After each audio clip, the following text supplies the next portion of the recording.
امیر عباس، جیسا کہ سے کیا کہیں گے آپ؟ کافی عرصے باہر رہے لیکن جو انہوں نے خدمات انجام دی پاکستان کے ایٹمی پروگرام کے لیے، اس حوالے سے کیا کہیں گے؟ دیکھیں جی، ان کو تو father of Pakistan atomic weapons programme کہا جاتا تھا، اور اگر ہم نے اپنے بچپن سے چند ایسی شخصیات کو دیکھا یا جن کے بارے میں سنا پڑا، جن کی عزت، جن کا احترام میں سمجھتا ہوں اکراس دی کنٹری انتہائی زیادہ تھا، اور جن کو دیکھنے کے بعد یا جن کی خدمات کو ذہن میں لانے کے بعد واقعی انسان سمجھتا تھا کہ ان کے احترام میں کھڑا ہو جائے، ان میں ایک شخصیت تھی۔ اور اس زمانے میں، آج تو پاکستان الحمدللہ بہت مضبوط ہے، پاکستان کی معیشت ریلیٹیولی آج سے 40 سال پہلے کی نسبت بہت زیادہ مضبوط ہے، وسائل ہمارے پاس بہت زیادہ ہیں، ٹیکنالوجی ہے ہمارے پاس۔ لیکن اس زمانے میں جب پاکستان ابھی بنے ہوئے پاکستان کو 25 سال ہوئے تھے، اور پاکستان کی ایٹمی صلاحیت کے اوپر کام شروع ہو جانا یہ بہت بڑی بات تھی، اور جس طرح انہوں نے اس پروگرام کو سکسیسفل بنایا، جیسے ٹیکنالوجی ٹرانسفر ہوئی پاکستان میں، جیسے یہ منصوبہ خفیہ طریقے سے شروع ہوا جس میں ضیاء الحق صاحب کا، بھٹو صاحب کا رجیم بھی اس میں شامل ہے، اور ایک کانٹروورسی ضرور آئی ڈاکٹر عبدالقدیر خان صاحب کے حوالے سے پرویز مشرف کے زمانے میں۔ جب وہ کانٹروورسی آئی تو جس طرح قدیر صاحب کو ٹویٹ کیا گیا مشرف صاحب کے دور میں، اس کی خیر ان کے پاس ایک اپنی حجت اور دلیل تھی کہ اگر ہم ان کو اس طرح کرتے تو ہمیں ان کو حوالے کرنا پڑتا عالمی طاقتوں کے، اور وہ ہمارے لیے زیادہ امبیرسمنٹ ہوتی۔ خیر اس کے اوپر بھی کوئی تحقیق نہیں کی گئی پاکستان میں کہ اس میں حقیقت کیا تھی اور کیا نہیں تھی، ہم اس سے بہت آگے نکل گئے۔ لیکن وہ ایک صدمہ آپ کہہ سکتے ہیں ان کے دل میں بھی تھا، آخری دم تک تھا، میری بھی جب ان سے ملاقات ہوئی، اور خاص طور پہ ان کی موومنٹ کو کنفائن رکھا گیا تھا، یہ آزادانہ طور پر یہ ٹریول نہیں کر سکتے تھے، جس کے لیے انہوں نے کوشش بھی کی حکومت سے بھی، عدالت سے بھی، کہ ان کی جو نقل و حرکت ہے اس کو محدود نہ کیا جائے۔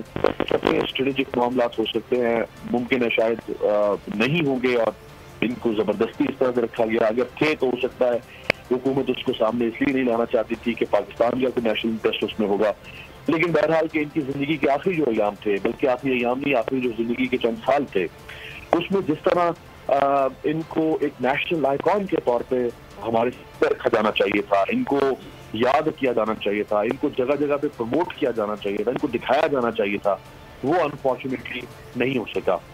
میرا خیال ہے جو لوگ اس وقت ہمارے چینل کو دیکھ رہے ہیں، ہمارے ویورز، رینڈملی لوگوں سے اگر ہم پوچھیں کہ کتنے لوگ ہیں جو آخری دفعہ ان کی کوئی بات ان کے ذہن میں ہو چند سالوں کی، تو شاید نہیں ہوگا لوگوں کے ذہن میں۔ ایک خبر آئی تھی ضرور چند دن پہلے ان کے انتقال کی، جو کہ غلط خبر تھی، ایک افواہ تھی، اللہ تعالیٰ نے ان کو زندگی دی، اس کے علاوہ ان سے متعلق کوئی خبر سامنے نہیں آ پا رہی تھی۔ تو ایک کہ یہ میں سمجھتا ہوں کہ یہ مناسب نہیں ہوا ڈاکٹر صاحب کے ساتھ۔ دیکھیں ہیروز قومیں جو ہیں وہ اپنے ہیروز کو، جن کے پاس ہیروز نہیں ہے وہ ہیروز کریٹ کرتی ہیں، کیونکہ ہیروئزم کو فالو کرتی ہیں قومیں، تو پھر ان کے اندر جذبہ پیدا ہوتا ہے، جنون پیدا ہوتا ہے، پھر وہ اہداف اپنے سامنے رکھتی ہیں، جن اہداف کے تعاقب میں وہ قومیں چلتی ہیں، دوڑتی ہیں۔ ہمارے پاس تو ہیروز تھے، ہیروز ہیں، ہم ان کے ہیروئزم کو کیوں پروموٹ نہیں کر سکتے؟ ہم ان کے ہیروئزم کو ایک آئیکن کے طور پہ اپنی آنے والی نسلوں کے طور پہ لوگوں کے اندر وہ جذبہ پیدا ہو۔ آج تو سوشل میڈیا ہے، سیٹلائٹ ٹی وی چینل ہیں، بہت ساری دنیا میں ایکسپوئر آ چکا ہوا ہے۔ آج سے 18-20 سال پہلے ہم جب اپنے کالج یونیورسٹی کے زمانے میں تھے، تو ہم تو ڈاکٹر عبدالقدیر خان صاحب کو قائد اعظم محمد علی جناح کے بعد دوسری بڑی شخصیت سمجھا کرتے تھے پاکستان کی، موسین پاکستان ان کو ہم کہا کرتے تھے، اور خیر ابھی بھی موسین پاکستان ہے وہ تو۔ لیکن بیچ میں ایک طویل عرصے تک ان کے احسانوں کو ہم نے فراموش کیا۔ اچھا ایسا نہیں ہے کہ ایک ہی بڑا نام تھا جس نے یہ خدمات انجام دی، اور بھی ہمارے کئی سائنٹسٹ ہیں، جس میں ڈاکٹر سمر مبارک مند ہیں، جس میں منیر احمد خان صاحب تھے، اشفاق احمد خان صاحب تھے، عشرت حسین صاحب تھے، اور بھی ایک ٹیم تھی جس ٹیم نے پاکستان کو ایٹمی صلاحیت دی۔ پاکستان کی جو مزل ٹیکنالوجی ہے، یہ صلاحیت نہیں ہے پاکستان کے پاس کہ ہم نے ایٹم بم بنا دیا، تو آپ ایٹم بم کو داغنا بھی تو ہے نا بھائی، اگر آپ نے ایٹم بم بنا کے بیٹھ گئے آپ، تو وہ جو مزل ٹیکنالوجی ہے پاکستان کے پاس، وہ بھی اس وقت دنیا کی جدید اور ایٹ پار ٹیکنالوجی ہے۔ اس کے بغیر ہم کچھ نہیں کر سکتے تھے. تو وہ میزائل ٹیکنالوجی لانے میں بھی بڑے بڑے سائنٹسٹ اور بہت بڑی بڑی شخصیات کا اس میں کردار ہے. تو اوور آل میرا خیال ہے پاکستان کے دفاع کو ناقابل تسخیر، یہ جو ہم جملہ بولتے ہیں ہر سال کہ جی ہمارا دفاع ناقابل تسخیر ہے، وہ کیسے ہے؟ یہ جو پورے ساؤتھ ایشین ریجن کے اندر جو سب سے پہلے انڈیا نے جب نیوکلیر ٹیسٹ کیا تو یہ ہمارے کہ ہم بھی اپنا نیوکلیر ٹیسٹ کرتے ہیں تاکہ ہماری ڈیٹرنس قائم ہو سکے ہمارے دشمن کے اوپر. اگر وہ نہ ہوتا تو آج پتہ نہیں ہم شاید اس طرح بات بھی کر رہے ہوتے یا نہ کر پا رہے ہوتے.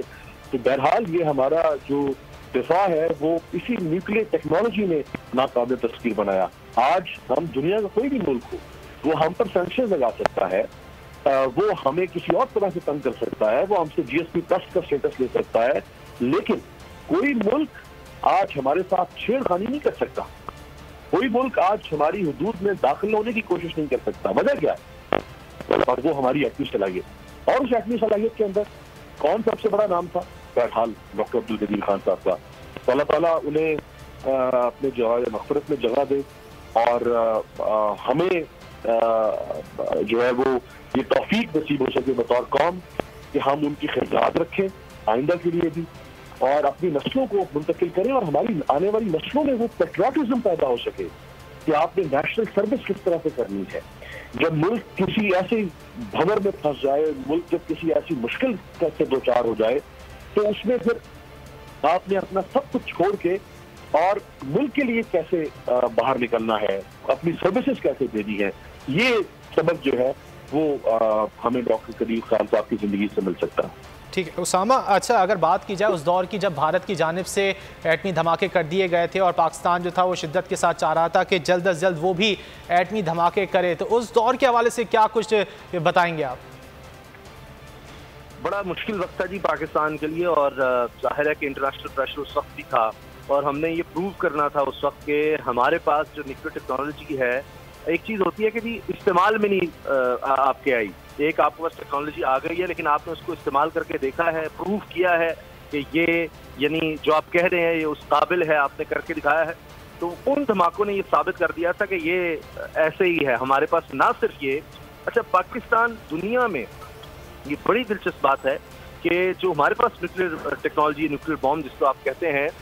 ہم نے پوری دنیا میں جس نے بھی یہ ٹیکنالوجی حاصل کی ہے ان میں سب سے کم لاگت میں ہم نے وہ ٹیکنالوجی حاصل کی، سب سے کم. یہ دنیا کی تاریخ کا، ہسٹری کا ایک ریکارڈ ہے.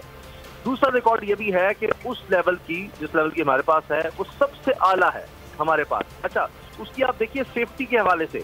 یعنی IAEA ہو، جتنی دنیا کے ادارے ہیں، ابھی کئی دفعہ خدشات کا اظہار کیا جاتا ہے ہماری نیوکلیر ٹیکنالوجی کے حوالے سے، کبھی کچھ کبھی کچھ، تو پھر خود وہ لوگ کہتے ہیں، لیٹسٹ رپورٹس آتی ہیں کہ محفوظ ترین اللہ کے فضل و کرم سے جو ٹیکنالوجی دنیا میں وہ اس وقت ہمارے پاس ہے، محفوظ ہاتھوں میں ہے، زبردست ہے. تو یہ ان لوگوں کی کاوشیں. ٹھیک ہے،